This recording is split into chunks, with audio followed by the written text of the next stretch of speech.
Olá, pessoal, como vai todo mundo? É um prazer estar aqui para poder falar com vocês.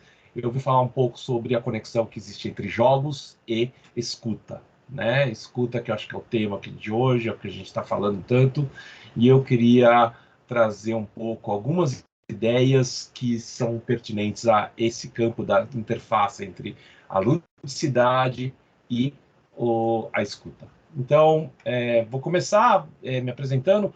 Meu nome é Fernando Sucumo, eu sou fundador de uma empresa que chama Sua Vez. O Sua Vez é uma empresa que é dedicada em criar boas experiências de aprendizado, em fazer com que as experiências sejam mais divertidas, mais envolventes e, portanto, mais eficientes, ok? Eu sou essa pessoa que vocês estão vendo, como eu já falei, eu tenho uma empresa chamada Sua Vez, e eu também tenho um TEDx São Paulo, para quem quiser assistir, é um TEDx que fala tudo que você aprendeu jogando e nunca percebeu, tá? Então é justamente a ideia de trazer a ludicidade para o aprendizado. E claro, como eu falo de ludicidade com o aprendizado, muitas das vezes eu tenho que me preocupar com a escuta, porque afinal, como é que você vai ter aprendizado se você não tiver uma boa escuta, certo?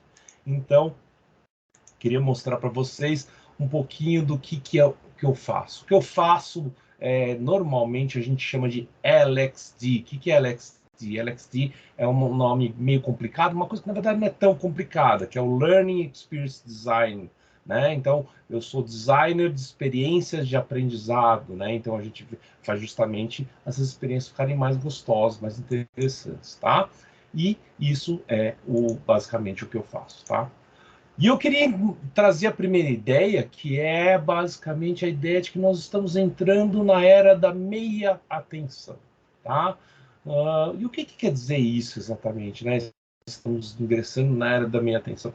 A gente está entrando numa época que é um pouco preocupante, porque na verdade a gente tem uma série de processos que estão acontecendo, que estão fazendo que nós não prestemos atenção no que está acontecendo de verdade, né?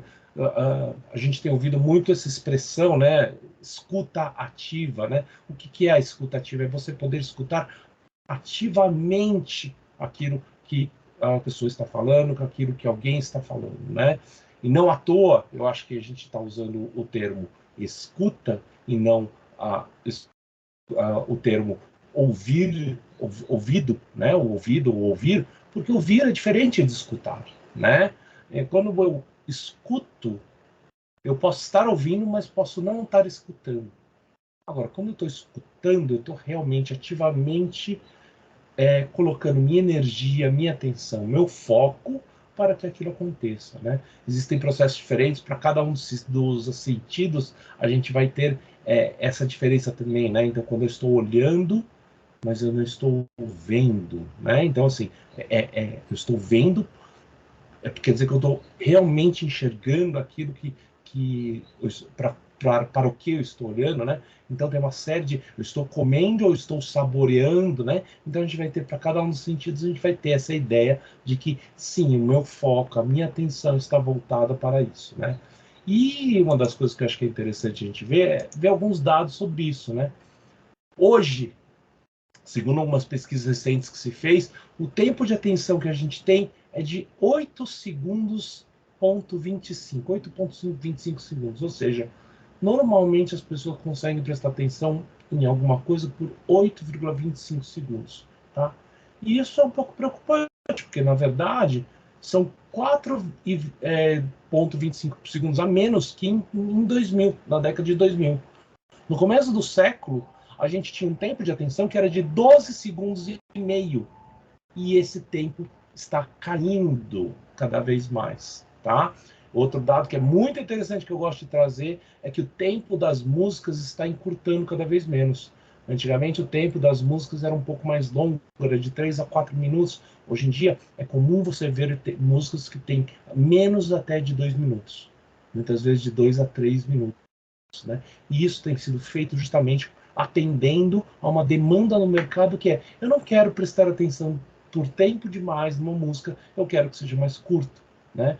Eu acho que a gente deve ter visto já coisas sobre TikTok, sobre mídias sociais em geral, onde 15 segundos é o tempo que você precisa fazer alguma coisa para poder chamar a atenção, para que a pessoa possa se interessar e ficar com você, né? Então, isso acaba moldando certos processos do nosso cérebro que fazem com que a gente acabe nem prestando muita atenção naquilo que está acontecendo.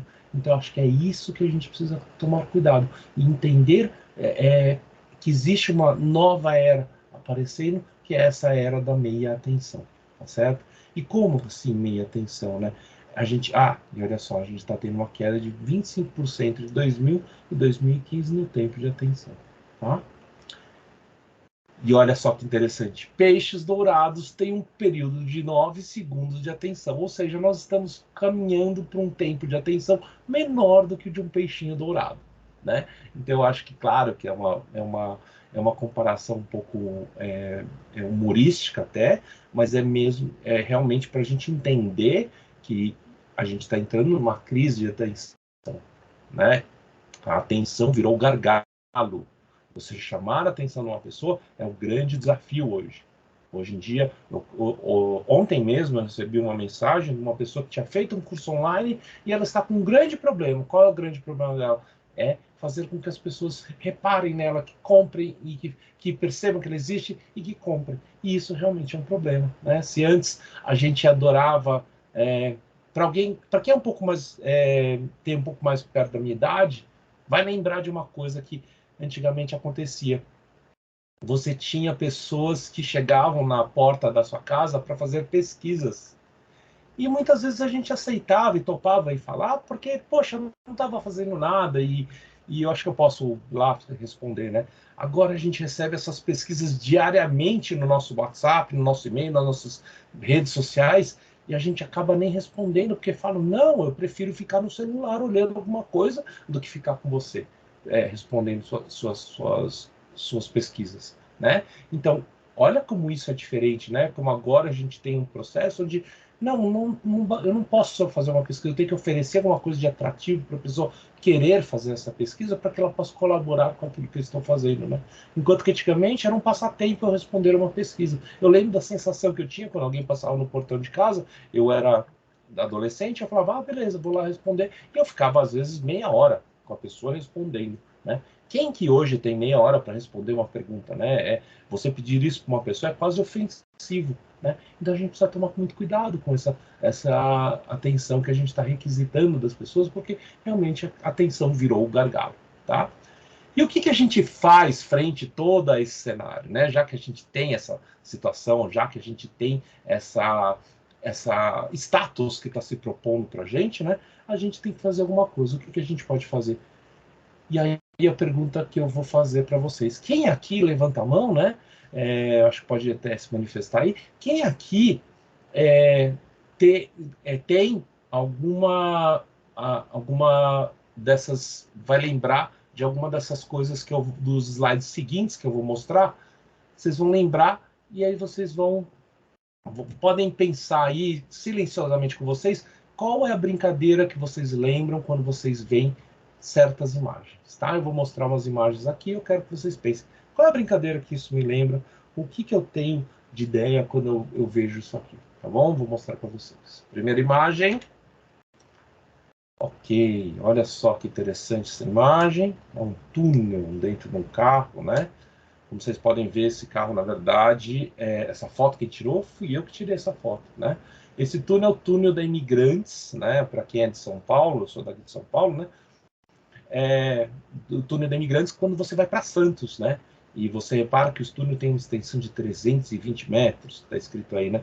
E aí, por que isso é interessante? Porque, na verdade, isso era... Qual é a brincadeira que você lembra quando você vê isso, né?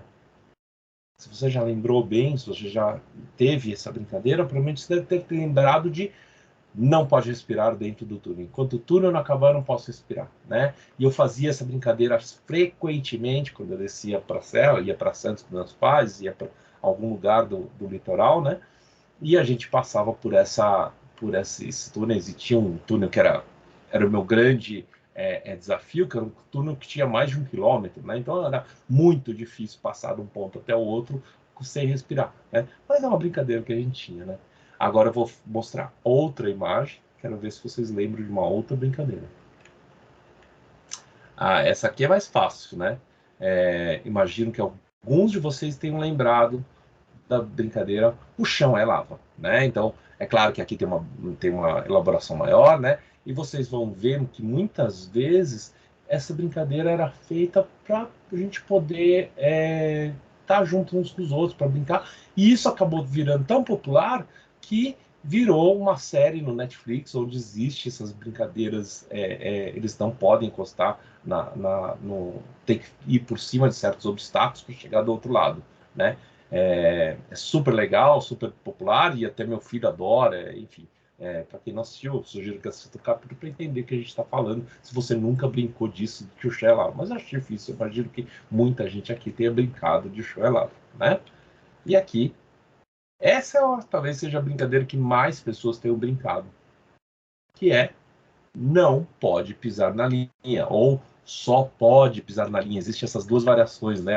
A variação do não pode pisar na linha ou só pode pisar na linha, né? E aí eu lembro que muitas vezes, até hoje, às vezes eu me pego andando e não posso pisar na linha, eu tenho que andar em pontos onde não posso pisar na linha, né? E eu faço meio disfarçando, porque eu não quero que as pessoas pensem que eu estou brincando de não pisar na linha, mas o fato é que muita gente brincou e talvez até brinque até hoje, né? Então, essas brincadeiras são coisas que a gente é programado para fazer, o nosso cérebro está já lá meio que programado, todo projetado até para fazer, tá? E aí eu queria te convidar a lembrar um pouco dessas brincadeiras, né? Espero que vocês tenham lembrado de algumas coisas da infância de vocês, né?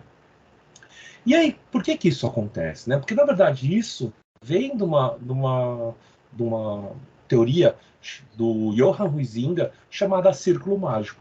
O Círculo Mágico é essa área onde chutar uma bola se torna fazer um gol, onde andar na calçada se torna o desafio das linhas, tá? E o que é interessante, né? Dentro do círculo mágico, aquela coisa trivial que era simplesmente chutar uma bola ou andar na calçada se torna um grande desafio, se torna algo fantasioso e que por causa disso ele toma uma dimensão maior de que é essa fantasia, esse significado maior que faz. E o que é legal disso, né? A partir do momento que eu tenho esse significado maior, eu vou gerar melhores experiências. As minhas experiências passam a ser mais legais, mais gostosas, mais diferentes. E por que isso? Porque isso tem aquela fantasia por trás, né? E dessas experiências eu consigo extrair significados maiores. Isso é significativo para mim, tá? E se é significativo para mim, ele traz uma coisa que a gente vai chamar de memória emocional. A memória emocional ela se torna um ponto onde eu vou lembrar muito mais facilmente daquilo porque existiam emoções associadas àquilo, tá? Então, como é que isso funciona? Funciona dessa maneira. Então, onde eu tenho chutar uma bola, vir a fazer um gol, e assim, qual é o poder disso? Basta ver uma final de Copa do Mundo, onde eu tenho 1 bilhão de pessoas em torno de apenas um jogo que aparentemente não significaria nada, mas que para tanta gente significa tanta coisa, tá certo? E olha que interessante, né? Imagina o seguinte: a gente fica pensando, por que a gente tem essa coisa da memória emocional? Por que ela é tão forte, né? Porque na verdade, se a gente olhar essa imagem, né, a gente vai ver uma das coisas mais importantes que um animal predador tem que aprender, que é caçar. Caçar é uma das aprendizados mais importantes que que animais predadores, principalmente mamíferos, têm que aprender, tá? Então, olha esse tigre, ele está caçando um javali, um cateto, né? E aí vocês vão ver que ele precisa de uma série de habilidades que ele vai precisar aprender durante o seu desenvolvimento, tá certo? E aí o que acontece? Se vocês forem olhar essas imagens, vocês vão ver que tem uma série de animais aqui que estão brincando de alguma forma. Golfinhos estão brincando de fazer bolhas circulares, igual aquelas que estão vendo ali. Macaquinhos estão perseguindo o rabo um dos outros, os ursos estão brincando de brigar, e também essas guepardos também estão brincando de brigar, tá? De caçar um ao outro, né? Muitas vezes. E por que que isso é importante, né? Porque, na verdade, o que vai acontecer é que, se esses filhotes não treinarem durante grande parte da sua infância o ato de caçar, o ato de fazer alguma coisa que eles vão precisar no futuro, muito provavelmente, quando a mãe abandoná-los no final da sua infância, se eles não tiverem treinado tudo isso durante a sua infância, eles não vão ter mais não vão ter mais aparato fisiológico, anatômico, neurológico e até mesmo comportamental para poder realmente caçar com eficiência, tá certo? Então, é muito importante que eles treinem isso constantemente, tá? E por que eu estou falando tudo isso, né? Eu estou falando tudo isso porque, na verdade, as emoções, elas são uma forma que a evolução criou para que você faça coisas que são importantes. Tá certo? Estou dando uma visão absolutamente biológica da evolução e das emoções. As emoções, elas existem para fazer com que você faça aquilo que é importante para você e que você deixe de fazer aquilo que é perigoso, que não é bom para você. Então nós temos medo, nós temos uma série de emoções para que a gente se afaste ou se aproxime daquilo que é importante. Por que quando você tem um filho, você tem uma criança que é pequenininha, que está lá, está precisando de todos os seus cuidados, você tem aquela sensação de amor tão forte, aquela emoção de amor tão forte para aquela criança? Por que você tem isso tão forte? Porque se às 3 horas da manhã, na hora que eu estou trocando a fralda cheia de cocô do meu filho, e eu estou morrendo de sono, eu estou extenuado, eu não estou aguentando mais aquela rotina. Se eu não amar meu filho provavelmente não vai sobreviver. Então é importante que eu tenha esses sentimentos para que eu possa sustentar. No aprendizado é a mesma coisa. Se eu não tiver LEDs de atenção no nosso cérebro para falar, presta atenção que isso é importante, você precisa fazer isso, eu paro de fazer e aí eu não aprendo o quanto eu gostaria. Então, na verdade, a ludicidade, a brincadeira, ela vem, os jogos em geral, eles vêm como uma forma, um hack da evolução para que o indivíduo aprenda aquilo que é importante. Então, quando a gente fala tanto de gamificação da educação e ludificação da educação, a gente, na verdade, não está criando nada de novo. A gente só está voltando às origens daquilo que é importante para você aprender. Certo? E olha só, existe uma frase do Mark Bekoff, que é um comportamentalista, um biólogo comportamentalista, que trabalha com a Jane Goodall, aquela dos chimpanzés, que ele fala, brincar é se preparar para o inesperado. Ou seja, ao brincar, eu estou me preparando para aquilo que eu não sei o que pode acontecer. E por que eu estou falando isso? Porque, na verdade, quando eu estou brincando, tenho uma série de emoções que estão falando para mim, e isso é importante, presta atenção nisso, né? Então, eu tenho recortes que vão ser ambientes seguros para eu poder fazer experimentações, testes de hipóteses, erros como fonte de aprendizagem. E por que isso acontece? Porque, na verdade, emoções vão ser LEDs no seu cérebro falando, ei, presta atenção, isso é importante. E agora você está entendendo por que eu estou falando disso. Porque, na verdade, a ludicidade, os jogos, toda essa diversão que nós sentimos quando nós nos engajamos, quando temos algum aprendizado lúdico, quando existem jogos envolvidos, eu acabo prestando atenção porque meu cérebro está programado para fazer isso. Então, qual que é a ideia? Se as mídias sociais estão usando isso tão bem para capturar as nossas atenções, é importante que nós também entremos nesse jogo e tragamos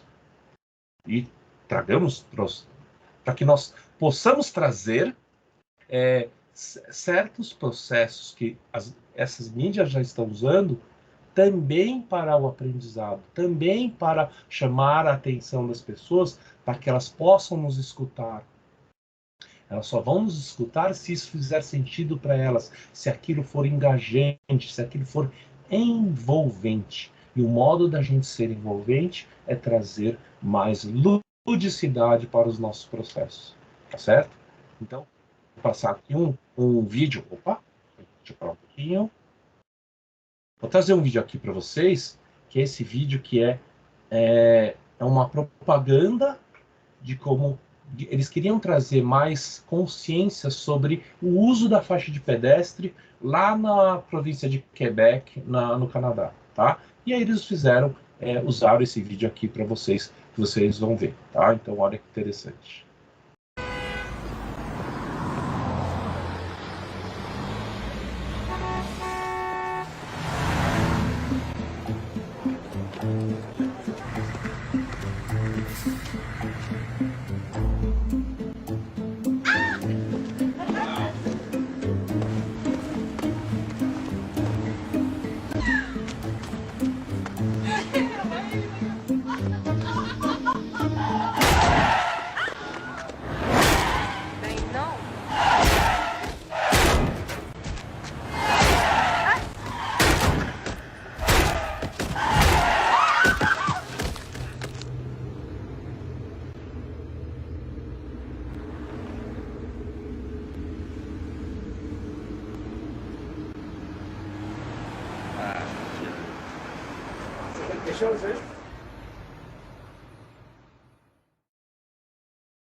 E aí, curtiram o vídeo?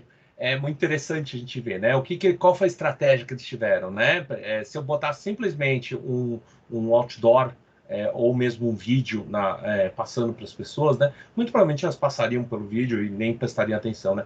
Nesse caso aqui, o que eles fizeram? Eles fizeram uma interação daquele fundo que mostravam lá os esqueletos, né? Que correspondiam aos movimentos da pessoa, né? E eles perceberam que aquele esqueleto eram elas. Né? Então eles trouxeram a pessoa de uma forma imersiva para aquela experiência, né? E exato no momento que ela estava mais se divertindo, vinha um carro, pum, atropelava elas, elas tomavam um susto e o que é interessante, elas tinham a sensação de terem sido atropeladas sem realmente que acontecesse nada fisicamente com elas, tá?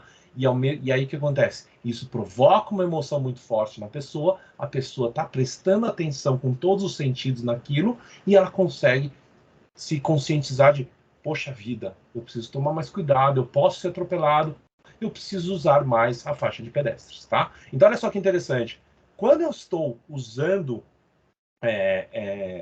quando eu estou jogando, quando eu estou interagindo com alguma coisa de forma lúdica, muito dificilmente eu vou conseguir me engajar com outras mídias. Muito dificilmente eu vou conseguir fazer outras coisas. Muito dificilmente eu vou ter meia atenção. Então, se a gente quer ter atenções por inteiro, se a gente quer ter escuta de verdade, é importante que a gente tenha ludicidade, porque a gente possa trazer isso de uma forma que a pessoa possa falar: ok, as minhas emoções estão falando que eu devo prestar atenção por inteiro nisso que você está falando, e por isso eu preciso realmente prestar atenção, por isso eu estou realmente dando toda a minha atenção por inteiro para você, tá certo?